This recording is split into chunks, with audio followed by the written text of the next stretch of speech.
Hello everyone, and thank you for your time. And I want to talk about yet something that really interests me, and that is mysticism and esotericism. All right, I love to venture into these topics, all right, just out of curiosity. And sometimes I read about it, sometimes it's just, my curiosity that I use to dig information. Today I want to divert a bit and talk about how to merge consciousness and transfer energy. All right, so in scientific definition, they will say that, consciousness is what the brain builds up. But if you're someone who knows more, then you know that it's not just physical consciousness that we talk about, but we also have spiritual or higher consciousness. And in most of my videos, I love to talk about that higher consciousness, because this consciousness that drives the physical body is limited. All right, it's just a bunch of cells in the brain that are firing up and then creating a reality and then projecting it on a canvas.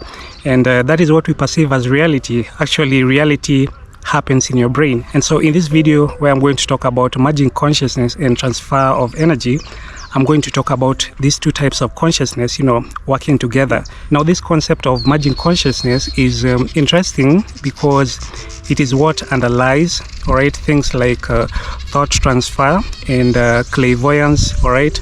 And also there's a concept about the art of mirroring, where if you want to do a self-transformation, you can mirror something into your life, and then it helps you to develop that sort of capabilities that you want. So for example, if you are struggling with spirituality, all right, you're struggling with the virtues of spirituality, you can apply the art of mirroring into your life, and then you'll find it much easier to practice some of the positivity that you want to put in your life. We are often struggling to, for example, do good things simply because we are told they are good things to do. But if you understand internally why doing something is important to you, then it will be much more effortless to do. And so this concept of consciousness merging and the energy transfer, it's not just about, the mysticism stuff, but also once you understand it, it will be very impactful in your life. Now, have you ever noticed that if you hang around, for example, drunk people, then you also merge in their consciousness and you sort of become drunk without knowing that you are drunk, all right? One of my friends told me that, hey, he doesn't drink, but whenever he hangs with friends, the following day it's more like he has a hangover. If you can imagine a state of darkness, all right, complete darkness, and then another state of light, all right, these are two different things, all right? If you introduce them together, then what happens is that one will swallow the other. That is, the room might become bright once more, or if the darkness is more powerful than the light, then the room still remains dark. And this is often as a result of a diffusion gradient where one swallows the other. And so this also happens with our consciousness. If one consciousness gets in the presence of another consciousness, eventually they merge. The stronger consciousness will swallow the weaker consciousness, then they will both merge to form a uniform consciousness. Now, with that explanation, I am ready to give some examples. So what happens when you eat a banana, right? When you take in the banana gets absorbed into you, it gets assimilated into you and becomes a part of you. And the same thing when you eat an animal, right? When you eat fish, the fish becomes you. And that is also a process of assimilation. And you now merge consciousness, all right? The fish becomes a part of you by natural laws of assimilation. And this is one of the reasons why eating pork is discouraged in some traditions, because when you take in the pig, you become the pig, all right? And you can even take characteristics of an animal based on the type of animal that you eat. The consciousness of the animal that is higher in rank, that is us human, will absorb the consciousness of the animal that is lower in rank. So in that case, it's not like you become the fish or you become the pig, but more like you become the human consciousness, but with some characteristics of the animals that you've taken inside of you, that you've merged with your consciousness. Now, if you want to be pure in thoughts, for example, you don't want to be tormented by these, negative ideas that come into the mind, then it is advised often to take a pure diet that is less animals, but more of plant, fruits, and vegetable-based diet, simply because these are foods that are lower in rank in that consciousness ranks, all right, and therefore assimilating into the body is much easier, and also they are not going to leave a lot of impressions in your mind. But when you eat meat, then the animal often has a strong consciousness, and its impact as we assimilate it into our bodies and our consciousness, it will often leave some impressions in the mind, and so you're more likely to be easily stressed and depressed and so on and so forth. Now let me get into other applications of the consciousness merging technique, that is in the art of mirroring, which I talked about earlier. If you want to have the trait of a specific animal, all right, for example, you want to be as aggressive and fierce as a tiger, then in that case you can mirror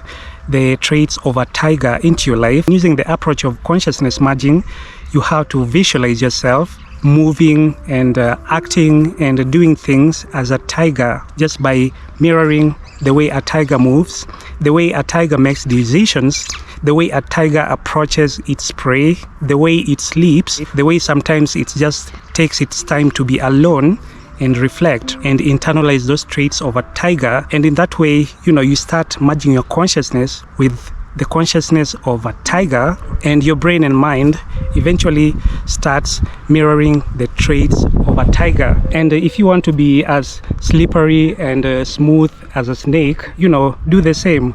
I used to like to do this with cats, all right? I had a cat and I just liked the way, it was just self-organized, all right?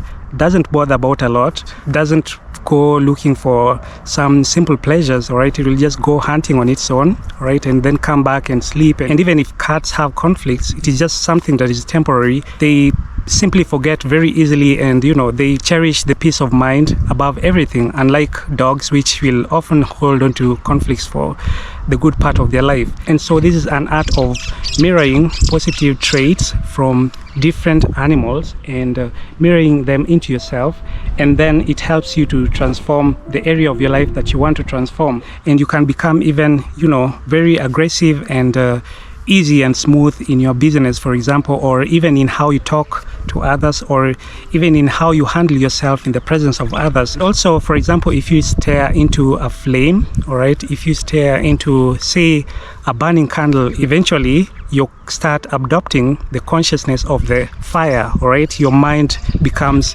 fiery, because by that quietening of the self-consciousness and focusing on the flame, then you start merging your consciousness with the flame. So how does that help anyway?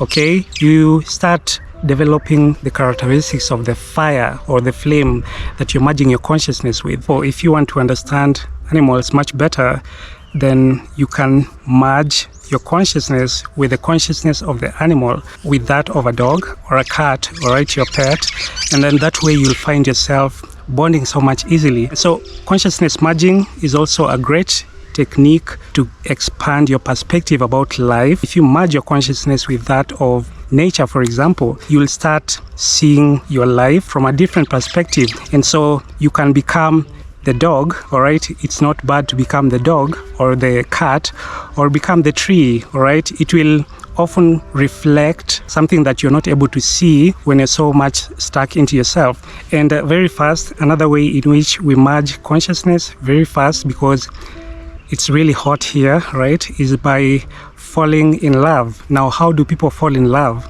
By finding a commonality, right? When we have a commonality, then we start feeling like we are bonding, and that commonality, having something in common, all right, allows you to merge consciousness. And this is why also people who are in a relationship, they try to do things to bond them together. They can go out together for a nature walk, all right, and that helps them to merge their consciousness. Now, sometimes you find that one consciousness can become repulsive, and it becomes difficult for the two consciousness to merge. Sometimes it goes unsaid, but each of them can simply feel that, they're not bonding that good, simply because their consciousness are not merging as strong as it used to before. One part of the consciousness is corrupted, and so if you try to put those two eggs in one basket, they're not able to tolerate each other. And so in merging consciousness, it is very important that there has to be a common denominator, all right, a commonality, something to bridge the gap between the two consciousness. For example, if I were to use in the case of telepathy or clairvoyance, all right, or thoughts transfer, you find that if they have something that puts them together, if one person has a gift from the other person, even though they might be in distant places, all right, if they can think about this gift at the same time, all right, it's a common point, then they start transferring thoughts between themselves without even knowing. For me, sometimes I can feel a strong influence in myself, about thoughts that are not mine.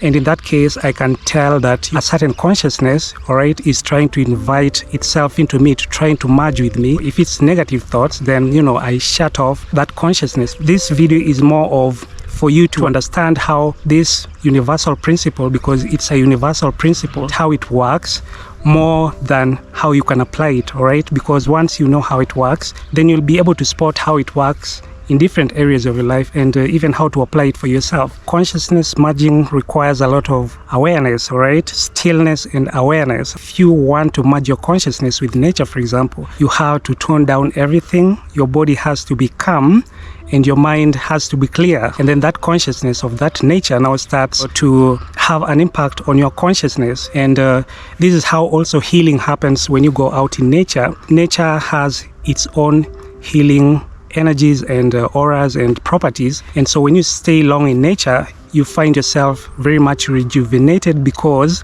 that consciousness has induced your consciousness and, change your entire, let me use the word frequency and vibration. Your brain and body now works now in tune with nature. And lastly, something that I really wanted to touch on is that be careful, not to merge your consciousness with the negative news, in the name of staying informed, right?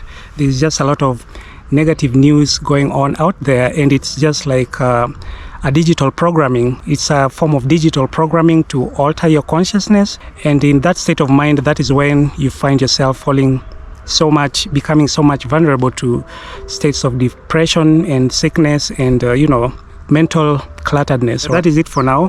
Fortunately or unfortunately, there is no more sun, so there isn't so much lighting. But thank you for joining me. Be sure to like, be sure to subscribe, and be sure to comment, all right? I would love to know what you think about this. And make sure to have a great time. I will see you in my next video. Cheers.